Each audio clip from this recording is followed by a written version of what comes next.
Hey, how you doing? Good. How are you? All is well, all is well. First and foremost, I want to thank you for coming on the platform. I really appreciate you. I'm very interested in the work that you've been doing for, quite a few decades. I appreciate it. Thank you for having me. Definitely, it's an honor. It's an honor. For the viewers who may not recognize you, could you let them know who you are and definitely where you're from? My name is Michael Kazin. I'm a history professor at Georgetown University. I grew up in New York City and right outside New York City in New Jersey. I live in Washington, D.C. now. Oh, okay, that's cool. That's real cool. Now I can ask you this: when did you develop a passion for history and writing? Was that something you kind of got into early on in life, or did you get into it later? Yeah, when I was a kid, I used to read the New York Times cover to cover, which is weird for a 12-year-old, but I did that. I've always liked politics, arguing about it. And then I went to college in the late 1960s and got involved in the radical movement at that time, the New Left. Um, and then when we let's say didn't change the country all the ways we would have liked to change the country, I wanted to figure out what happened. So in some ways, that got me interested in looking into the American past and trying to understand what the left has done right, what the left has done wrong, and just in general, it sort of helped to feed my interest in history that I always had. But it gave me sort of, you might say, a motivation, to make my career teaching and writing about the American past. Okay, okay. I'll take my hat off to you because history is very important. A lot of people take for granted how empowering it can be and how it can be a tool. We can utilize history, so I really appreciate that. Now, I can ask you this. Now, you hear terms people say left or right. What does that mean? Is that different from like Democrat and Republican, or why do Yeah, people no, use it's those a terms? it's a good question. I shouldn't use those terms, just throwing them around. Sometimes the media does that as well, as you know. Well, left means progressive. Um, some people on the left are more liberal. They want more um, sort of smaller changes, not change things fundamentally. Radicals also on the left, they want to change things pretty fundamentally, transform the whole society. Um, right means conservative. Sometimes people just want to keep things the way they are. Sometimes, like Donald Trump, they want to go backwards, make America great again, assuming it was ever great. But anyway, that's a different question.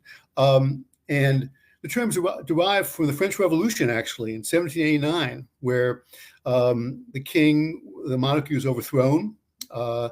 And in 1789, and then there was the first popular assembly, elected assembly, and the people who were not part of the aristocracy or part of the clergy sat on the left, and those who were part of the the established order, if you will, who had supported the king before, and then they were elected to the French Assembly, they sat on the right, and ever since then, people have used those terms to describe, progressive on one hand, conservative on the other hand.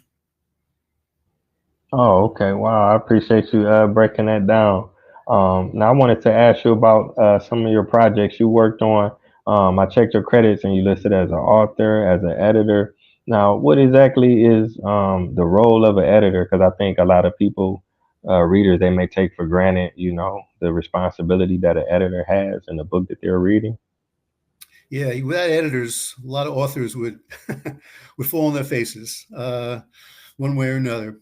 Editors help to craft what you're doing. They correct mistakes in either the way you use the language. They suggest changes in what you've done. They say, well, you got 5 points in this article. Maybe cut it down to one. Um, you go off on tangents. You're going off too far away from the main point. So editors sort of keep you on message, so to speak. And a good editor does that. And also, a good editor learns a lot about what you've written about, or knows already about a lot of what you've written about, and can help to say, well, you forgot about this or something else. So really, a writer's only as good as his editor in some ways. And if you don't think you need an editor, you're wrong. Wow. Wow. Okay. As you know, they're also video editors, right? And in a sense, producers on on records on music also editors. Well, they're not called editors, but they are in effect because they're always making changes, small changes in what the artist creates. Yeah, yeah, definitely, definitely. Now I can ask you this. Now you actually edited encyclopedia for Princeton. Now what is that like in comparison to just editing maybe say like one author's work or one Yeah, book? that's different. That's um, I edited this 2 volume history of American politics. And we had to, I didn't do it by myself. I had 2 other people helping me, but I was the main editor. We had to contact dozens, maybe over 100, I forget how many there were, different historians who were specialists in different areas, whether it be um, African American politics or Protestant politics or the politics of the Midwest or politics of different political parties, Federalists, Democrats, Whigs, Republicans, et cetera. We wanted to sort of cover the waterfront, so to speak. Wanted to make sure that, mostly for students, that if you went to college, you wanted like a good 2,000 word summary of a particular aspect of American political history, you could find it. Kind of like Wikipedia, but I think Wikipedia written by people who spent their lives studying a certain subject, as opposed to folks who just have an interest in it. And if you're part of a university library, college library, some high school libraries too, you can download the articles for this on this encyclopedia for free. Wow. Okay. Okay. That's cool. That's cool. Now I can ask you about your latest project. What it took to win. Now you actually won the Editor's Choice by New York Times. If you could talk about what inspired you to write that, and Sure. Well, I've always been, not always, but mostly I've been someone who voted for Democrats with a capital D, and sympathize with them, not because they're a perfect party, because I think they've, at least in my lifetime, almost always been better than the Republican Party. And and we have a 2 party system, so it's difficult to support a third party, which is not going to win. And I wanted to understand why, when they were successful in American history, and they've been around for over 200 years as a mass political party, why they've been successful. And also, my son was an inspiration. He went to college. He worked on Obama's campaign in 2008, and since then he's been made his living working for Democrats, managing their campaigns. Now he's a consultant, helping to make ads for Democratic candidates. Also, I learned a lot from him about sort of the insides of the party. What how the party actually functions, and that's something I didn't really know much about before. Um, I wrote it partly from personal interest, as I said, familial interest, if you will, and partly just because I don't think nobody had really written a book like this before. Surprisingly, there's so many books about presidents, about social movements, about all kinds of aspects of the political past, but no books, hardly any books about institutions. And without the institutions, politics, doesn't really work. You can argue whether it works or not, but nevertheless, those institutions really matter. Of course, they're the ones that really structure, the politics that we have. So I wanted to write about the history of that institution, Democratic Party. wow. Okay, that's amazing. I mean, you actually got to write about something that you have a passion for, and you got a chance to work with your son. People dream of being able to do things like that. That's really inspiring. Let me see. Now I wanted to ask you this. Now, when we have these elections, like you say, is 2 parties. Is it a matter of a significant amount of people switching from one party to the other party, or is it more so, a new wave of people voting for, maybe their interests? Say, like, if this law is passed and they want to, amend that law or get it changed, so they vote in the opposite direction. That's a great question. In order to win um, national power in this country, in our country, with only 2 parties, you need a pretty broad coalition, actually, to win. And when the Democrats were successful, they wore that broad coalition. Um, the first time was before the Civil War, when they were a broad coalition of white people. Of course, most of them supported enslavement, but they were the majority party among white voters, and white voters, of course, the majority of people who were voting at the time. Very few non-whites could vote. But then more recently, from 1930s up until through the 1960s, they were able to attract a much broader coalition. For the first time, they jettisoned at least parts of their racist past, and they became the party of labor unions, which they had been for the first time. Labor unions sort of attached themselves, anchored themselves to a political party. They became the party of white ethnic minorities like Jews and Italians and Poles and other groups, some of whom were in labor unions at the time as well. And they became the party that sort of wanted to expand the government in order to help ordinary people through Social Security, through later on Medicare, making it easier to organize labor unions, various public works projects, public housing projects, and so forth. And so that is in the way in which they became the majority party from the early 1930s up through the 1960s. And the Republicans did that to a degree earlier in American history as well, when they put together a coalition of African-American voters when they could still vote in the South, and business interests in the Northeast, and a lot of industrial workers also who liked the high tariffs, the high that were put on imported goods. So American manufactured goods were cheaper than goods coming from abroad. So it's really a coalition which is you need to win election in this country more than one time at least. You need a coalition of people who people who disagree about a lot of things very often, but they agree about one or two big things, and they certainly have leaders too who can unite them, the way Franklin Roosevelt did, for example, in the 1930s and 1940s, and John Kennedy did for a while, at least in the early 1960s, before he was assassinated. Wow, wow. I appreciate you breaking that down. Now, I understand that the book came out in 2022, so I could just ask you maybe if it's okay, what are your thoughts on the Democratic Party and the upcoming election? Oh, I have no thoughts about that at all. I mean, it just, uh, well, uh, as you might know, I know this will probably be um, uh, put up later, but Kamala Harris just named a vice president today, Tim Walz from Minnesota, and it's a pretty progressive ticket, I think. At least that's how it's going to be perceived, and a ticket which is very much behind a lot of the initiatives that that Joe Biden began, and for all kinds of reasons, a lot of them didn't get passed.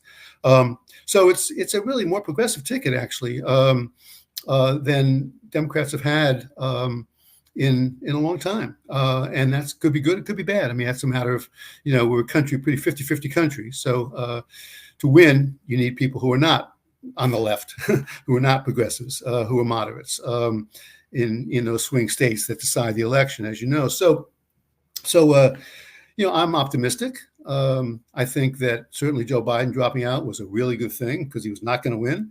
Kamala Harris has injected a lot of excitement into the party. Got a lot of people who perhaps were not going to vote now more enthused about voting.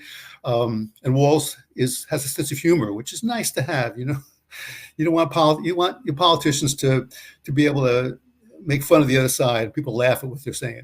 Trump did that to a degree, and that's part of the reason why a lot of Republicans like him. So, like it or not, we're a society that likes entertainment, right? We like performance, and you gotta get people to stand up and take notice. And Walz sort of pushed his candidacy online pretty much, over the last couple of weeks. So. But at the same time, as I said before, I'm going on too long here. Sorry about that. But the Democrats still have to convince a lot of people in the country that they have their best interests at heart, and they have to convince people that they can change what people aren't happy about, whether it's inflation for some people, undocumented migrants coming over the border, just a general sense a lot of Americans have that, as you see in polls, that America's on the wrong track, that term, and that's making people optimistic again about what can happen in the country. That's something that is not easy to do. When people are down, they're cynical, they're skeptical. That's not easy to do, and so that's one thing they have to do, whether they win the election or not. They've got to do that. Okay, okay. Let me see. I wanted to ask you about another project that you had. This was in 2017. You won the Editor's Choice by the NY Times again. Congratulations on that. It's called War Against War. What inspired you to write that, and what exactly is that about? It's about the Americans who opposed U.S. entering World War One, which at the time was the biggest war in history. It was called the Great War, at the time, because there had never been a war in which almost every country was involved, one way or another. And the centennial of U.S. entering the war was coming up. It was in 1917. The U.S. entered World War One. Excuse me. And so I knew 2017 was coming up. I thought, I'd like to read about those who opposed the war, which, in retrospect, I think was a bad idea for the U.S. to enter that war. And I couldn't find any book. There was no book that did what I wanted to do, and that's something historians say, "Hey, this is an important subject. No one's written about it before. Here I go." So I put together a book which looked at, again, a broad coalition of people who, for different reasons, didn't want the U.S. to enter the war. But also important to remember that this was a pretty unusual thing. The U.S., of course, has been involved in a lot of wars, wars of conquest of Native Americans, the Mexican War, Civil War, of course, Spanish-American War. But World War I was the first time American troops were sent overseas to fight in a war. And this is a war that had been going on already by the time the U.S. entered it for almost 3 years. It began in 1914, summer of 1914. So it was an interesting coalition. I won't go into all the details about it, but because it involved people who were sort of strange bedfellows. On the one hand, socialists and black activists like Ida B. Wells, for example, A. Philip Randolph, who later on became, a very important labor leader. And on the other hand, arch segregationists in the South who didn't like the idea of having, an integrated army, which of course wasn't an integrated army, but they're afraid black men would get guns. They didn't like that idea. And also it was a war for a lot of people thought it was a war only for the rich. It was make money for arms makers, make money for the big banks, loaning money to the government, this kind of thing. So there are a lot of reasons to oppose the war. The movement didn't succeed, of course, because the U.S. did enter the war. But because the war was relatively unpopular, when the U.S. entered the war, the government cracked down on those who opposed it. A lot of the people I wrote about put thousands of people in jail, basically put anti-war newspapers out of business. It was the most repressive period politically in American history. And so I wanted to write about that side of it as well. Wow, wow. I never knew that. Yeah, like you say, no one had really written about that part of it. People getting thrown in jail for opposing the war, especially World War One. You Right. kind of hear about that maybe like during Vietnam, people protesting and stuff like that. And Wow, actually, that's one of the little thing about that compared to mm, Vietnam, because I was, of course, I'm an old guy. I was alive during Vietnam and opposed the war, but that's probably the reason I wrote about it too, I think. But there were more people who resisted the draft in World War One than resisted the draft during the Vietnam War. But in World War One, more people can get away with it because a lot of people had no birth certificate. They were born at home. It was hard to find them. So, so the best estimate still is about 250,000 American men who were supposed to be drafted in World War One. Some evaded the draft one way or another, and I always thought that was amazing when I discovered that. wow. Okay, okay. Let me see. We're about 20 minutes in. I wanted to ask you about another book. Okay, The Life of William Jennings Bryan. Who Mm-hmm. exactly is that, and what made you select him to write about? Sure. Well, he ran for president for the Democrats 3 times: 1896, 1900, 1908. He's an interesting figure. He was, maybe you've heard, other folks have heard about the Scopes trial, the so-called Scopes monkey trial, 1925. Tennessee had passed a law saying you couldn't teach the theory of evolution in public schools in Tennessee. And Bryan, though he was very progressive in a lot of political issues, especially economic issues, was a fundamentalist Protestant. And so he was the main prosecution attorney in this trial in Tennessee, trying this teacher in Tennessee, in East Tennessee, who had taught from a book about evolution. and his opposing attorney was kind of Clarence Darrow, one of the most famous sort of left-wing attorneys in American history. And I want to write about Bryan because I was interested in this combination of uh, being someone who wanted to nationalize the railroads. He wanted supported labor unions. He supported a lot of relief for small farmers. Kind of a New Dealer ahead of his time in a way. At the same time, he was, thought the Bible was true as written, and uh, he thought it was very bad for children to go to school and learn that they were not created by God, but that they created as a process of evolution. So he thought they would learn to be immoral people because of that. So that combination, excuse me, of sort of left wing and a lot of political issues and very conservative in terms of theology. I thought that was an interesting thing. And also, he was beloved by a lot of people. When he ran for president, he would get 5,000 letters a day, fan mail, from people, because people saw him as kind of a prophet. The title of the biography I wrote is called "A Godly Hero," and I don't think he was a godly hero. I don't think he was godly. I don't believe in that. But a lot of his followers saw him that way. So in that sense, he was a very charismatic figure, and that's interesting to me too. People who are, even though he didn't get elected president, he was personally sort of an idol of a lot of Americans. Oh, okay. Wow, wow. That's very, very interesting. Okay, now I wanted to ask you about one more book, America Divided, the Civil War of 1960s. Yeah, well, this is a book, a survey of the history of the '60s. I wrote with a good friend of mine from way back in the '60s, Morris Isserman, and the excuse me, the subtitle maybe sounds a little too present-minded today. The Civil War of the 1960s. Some people talking about we're headed towards another civil war. I don't think so, but nevertheless, and of course, there wasn't a real civil war in the '60s. That's just a metaphor. It wasn't like the actual Civil War, which took place 100 years before. But America was pretty damn divided in the '60s.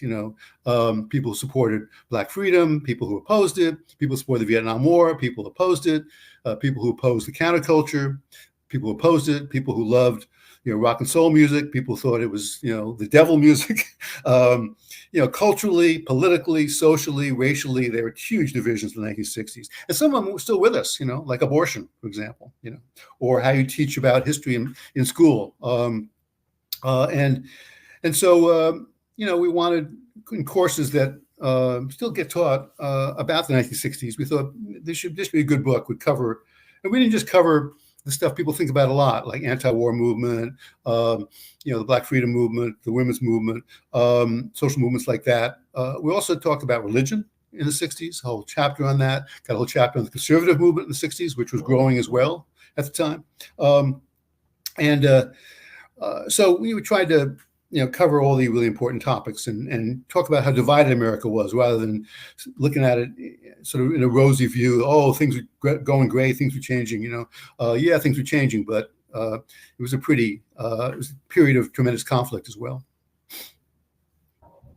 Yeah, definitely. It was a lot going on in the '60s, man.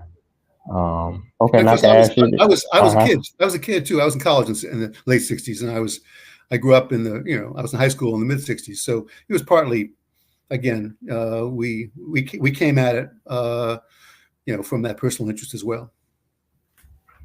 Yeah, that's even better. You was there, so let me see. Now I can ask you, have you ever thought about doing like a documentary based on any of your books or, the research and stuff that you have done? I've been interviewed for documentaries. Recently interviewed for one on the Vietnam War. It's going to be on Netflix next year, I think. But you gotta get resources for that. You gotta raise money for that. And um, if you write a book, you just sit down. I sit down here at my laptop and write and do research, and so it's a much bigger production, right? To do a documentary, I love to work with somebody on a documentary about one of those topics. Certainly, I was when I wrote that biography of William Jennings Bryan, I had emails back and forth with Ken Burns about doing a documentary about him, but in the end, he decided not to.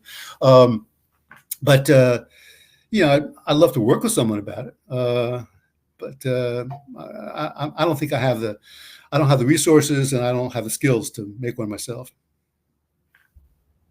Yeah, yeah. It seems like making a documentary. It can be expensive because I had looked into it one time. Like I think like to lease like 60 seconds worth of footage, archive footage. It could start off at like 3,000, per minute. So if I you forgot want about that 30 part. minutes, I forgot about that part.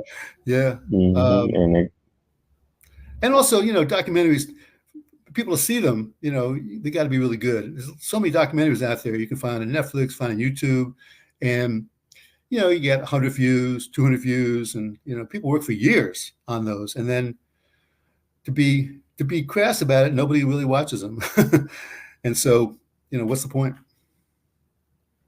yeah, that's true too. So many of them coming out. Now I can ask you, are you working on any books right now? Do you have any books coming up? Well, I'm in the middle of a book about the rise of the American labor movement uh, in the late 19th, early 20th centuries. Focused on another kind of controversial figure, Samuel Gompers, who was a immigrant from Great Britain. He founded the American Federation of Labor, and he had a lot of battles with people more to his left, with radicals of various kinds about what kind of labor movement there should be. But I began doing labor history, history of working people in America, and I think it's still an important issue, and I'm very in favor of labor unions. I think more workers should be in labor unions because they can get better pay and more job security if they're in unions. So I want to understand how that began in America in the late 19th century, early 20th century. So that's what I'm working on now. Wow, wow, that's very interesting as well. Yeah, that's something people gonna always have to deal with. Labor, people want to work, people need, jobs and stuff like that. So yeah, we're about 30 minutes in. So I want to thank you again so much for everything that you have contributed to history, everything you got going on in the works, and also for taking your time out to come on the platform. I really appreciate you. I appreciate it, and I like your questions a lot. It's always great, and you ask someone to talk about their work. So it's great to have that opportunity to do that. Thank you. Yeah, it's an honor, and I want to thank the viewers for tuning in. So until next time, peace.